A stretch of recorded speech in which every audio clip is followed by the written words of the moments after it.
Mistério é a palavra que os antigos cabalistas usavam quando se interessavam por alguma questão e tentavam decifrá-la. O que hoje chamamos de questão, eles chamavam de mistério. Vamos falar sobre a Cabala? O psicanalista Paulo Blanc é o convidado da vez do podcast Matéria Bruta para conversar com a gente sobre a filosofia cabalista. Paulo traça um breve panorama sobre a história da Cabala, desde seu surgimento, quando seus ensinamentos ainda eram mantidos em segredo, até a popularização nos dias atuais. Entenda também como os símbolos são elementos cruciais na Cabala, tendo como um de seus principais a imagem da árvore da vida.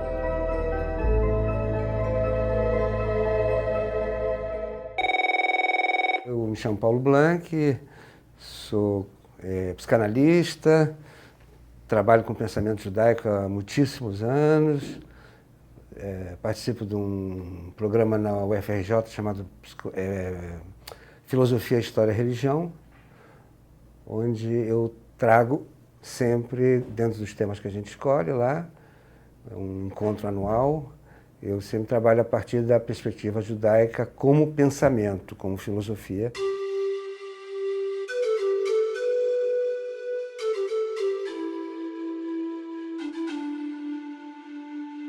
A linguagem da Cabala é uma linguagem simbólica. Toda religião tem uma dimensão mística. A Cabala é a dimensão de mística da religião judaica. Vou te dar um exemplo. Tem uma passagem bíblica que fala que Deus criou o homem à sua imagem e semelhança. Tem duas narrativas diferentes. Uma delas diz assim, macho e fêmea o criou a imagem de Deus. O cabalista vai pegar essa frase, que muitos trabalham ela, até o dia de hoje, quer dizer que todos são criaturas de Deus, etc. E vai ler de uma diferença total. Ele vai dizer que a alma, portanto, é macho e fêmea. Logo, a alma é andrógena. E eles, eu digo, a gente tem que ver também quem está falando dentro da Cabala, né? Yosef Ben Chiquitila é um cabalista do século XII, que escreve alguns tratados interessantíssimos, e ele usa essa linguagem, a androginia das almas. A alma é macho e fêmea ao mesmo tempo. A palavra Cabala só surge no século XII. A mística judaica é muito mais antiga. A palavra Cabala só quer dizer uma coisa, quer dizer algo muito simples, quer dizer tradição. Em português, tradição é aquilo que traz. A Cabala é uma tradição, como eles mesmos se definiam, que traz um tipo de conhecimento, né? O quarto nível do conhecimento, dentro de uma visão que não é da Cabala, inclusive, é do judaísmo mesmo, seria o que ele chama do nível Sod. Sod é o mistério das coisas. É o quarto nível, mas não seria necessariamente, quando foi pensada essa divisão, não seria necessariamente a Cabala, né? A Cabala, repetindo, é uma linguagem simbólica. E ela trabalha o mundo como um sistema de símbolos. Tudo no mundo são símbolos para a Cabala. E ela tenta decifrar esses símbolos e colocar o homem diante desses símbolos. O homem tem uma tarefa muito clara e muito importante, segundo a Cabala, no mundo, que é fundamental entender isso, que é o mundo, na visão da Cabala, o mundo quer dizer toda a criação passou por uma catástrofe na origem. Logo nós vivemos na catástrofe. Basta ver em volta, né? E a tarefa humana é completar a criação fazendo o quê? O que se chama de tikkun, que é o conserto do mundo. Uma das diferenças do judaísmo é que tudo que tem a ver com transformação, com salvação, não é uma questão da alma humana, individual. É a questão do mundo social. Então, a tarefa do homem, que é ética, a Cabala tem um sistema ético dentro dela. Quando a gente pensa em ética, a gente está pensando no valor do homem e das relações entre os homens. E a Cabala trabalha com todo esse conjunto de visões e coloca o homem como esse ser ético, que vai ter a tarefa de consertar um mundo que é uma catástrofe.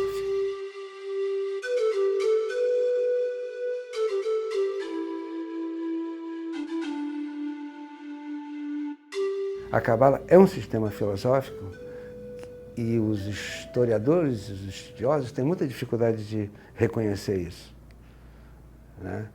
O história de filosofia.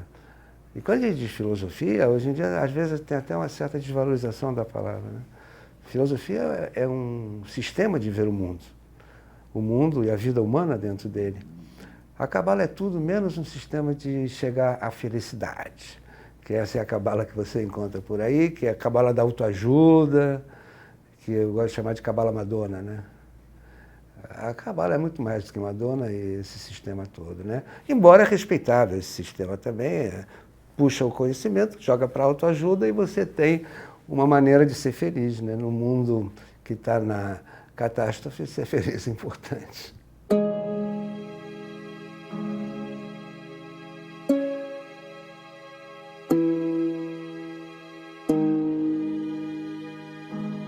A língua hebraica era considerada, na Idade Média, inclusive, no Renascimento. Aliás, é um negócio interessante. Em 3000. O Renascimento se interessou muito para a Kabbalah, porque é o renascimento do humanismo. E o humanismo vai puxar saberes antigos como saberes importantes, revelados, né? E eles chamam o hebraico como a língua perfeita, que é a língua da criação. E se a língua é a língua de criação, e se Deus criou o mundo foi criado em hebraico. Ou seja, tudo que está escrito no texto bíblico tem uma importância simbólica por ser a língua da criação.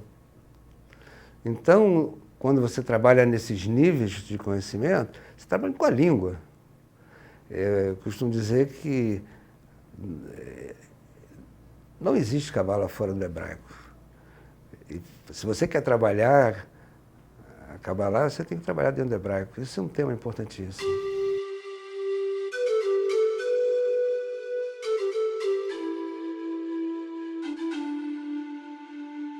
Dentro do sistema simbólico, considerando que é uma tradição religiosa onde Deus é absolutamente a transcendência total. Está fora de qualquer possibilidade de falar dele. Tem um rabino importante do século XVIII, XIX, que diz que tudo que a gente fala de Deus é do nosso lado. A língua que diz assim, a expressão, do lado dele não sabemos nada. E aí vai constrói símbolos. E os símbolos, para pensar a revelação do Deus no mundo, que se dá através de forças, vamos chamar assim, é a árvore da vida, que é composta de uma série de qualidades, vamos chamar assim, que na verdade são forças que estão interagindo. E é nessa interação que o mundo se dá. O mais incrível é que quando o homem pratica, por exemplo, o bem, ele está influenciando a força do bem em Deus. Ou seja, é uma inversão interessante, né? O mapa terral, né? Em vez de ser o mapa astral, é o mapa terral. As forças que o homem potencializam a transcendência que vai, por outro lado, reinfluenciar o mundo. Isso é a árvore da vida, essas forças.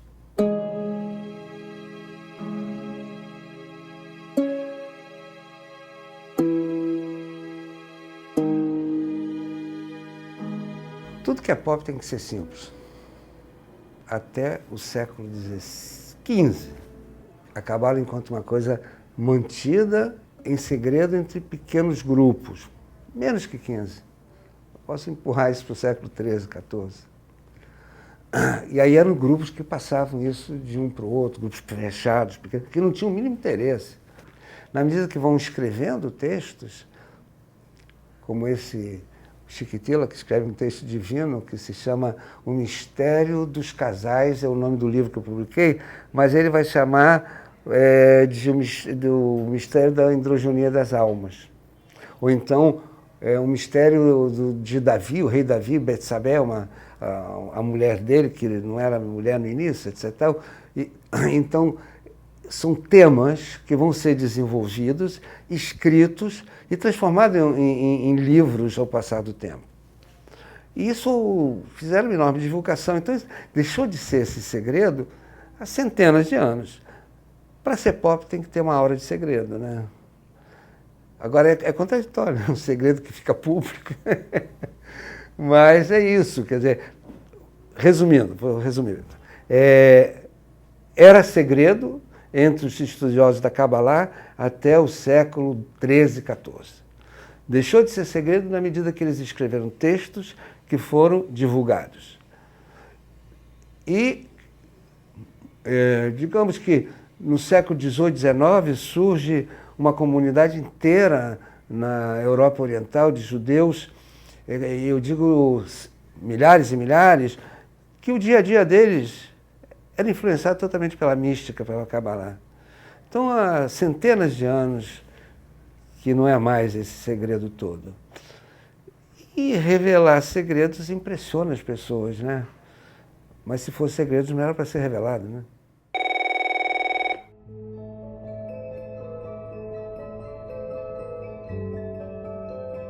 Você já conhecia a Cabala? O que mais te chamou a atenção? Comenta com a gente pelas redes do canal Curta. O Matéria Bruta é um podcast dedicado às artes e à filosofia. Entrevista por Marina Birdman, edição de Juliana Zalfa, voz de Flávia Mano e assessoria de Francis Carnaúba. Até o próximo episódio.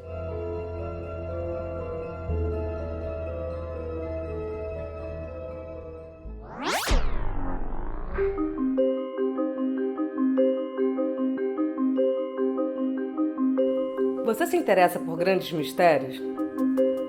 Então temos a indicação perfeita para sua próxima maratona. Na série A História Oculta das Obras de Arte, especialistas examinam enigmas das pinturas do Louvre, excepcionalmente desprendidos e decadentes. Assista no Curta On, seu clube de documentários, pelo Now ou pelo tamanduá.tv.br.